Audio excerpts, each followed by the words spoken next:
Donc vous avez la marque de la bête, le tatouage, le support, Internet, et c'est quoi la bête? C'est l'intelligence artificielle. J'ai pris en bas, pour ceux qui connaissent, c'est 1984. À la base c'est un livre, ça a été fait en film après, de George Orwell. Et dans ce film, dans ce livre si vous voulez, il y a ce visage-là qui réapparaît partout.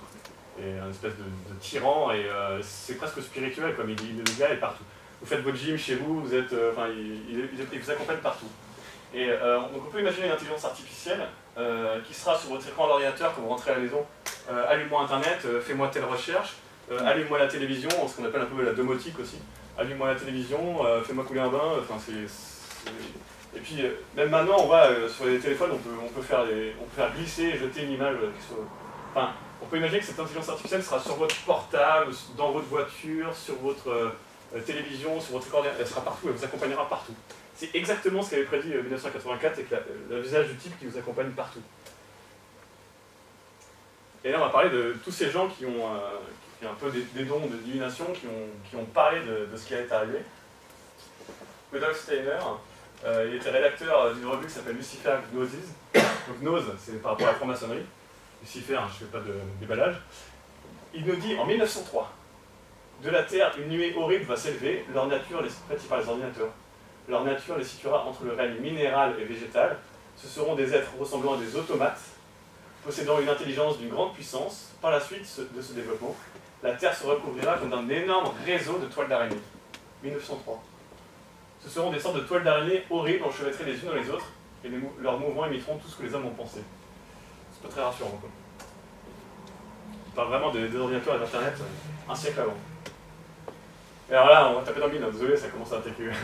Il disait, les milieux qui veulent introduire l'antéchrist en le faisant passer pour le Christ visent à exploiter ce qui peut agir notamment au moyen des forces les plus matérielles. Mais en fait, ils utilisent donc Internet, informatique, les iPhones, machin, mais ça agit de manière spirituelle. Et ces mouvements visent à exploiter l'électricité, en particulier le magnétisme terrestre, pour produire des effets sur toute la Terre.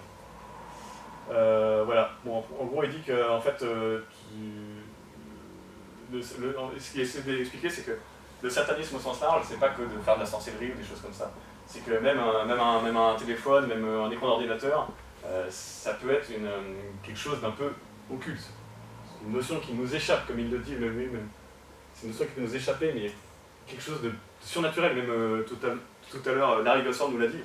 C'est quelque chose de surnaturel. Comment ça se fait que ça fait, je sais pas, 2, 3, 4, 4000, 5000 ans, on a vécu de la même façon, et tout d'un coup, en moins d'un siècle, on a développé toute cette technologie, quoi, qui est arrivée comme ça d'un coup.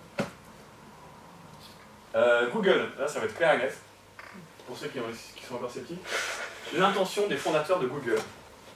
Larry Page en octobre 2006. Je pense que Google est génial parce qu'en fait, l'intelligence artificielle sera la version ultime de Google. Comme ça, c'est dit. Pour avoir un moteur de recherche parfait, il faudrait qu'il comprenne tout sur le web. Il faudrait qu'il comprenne exactement ce que vous voulez et vous amènerait la bonne information. Répondre à n'importe quelle question, c'est évidemment construire une intelligence artificielle. Presque tout est sur Internet, n'est-ce pas, etc., etc.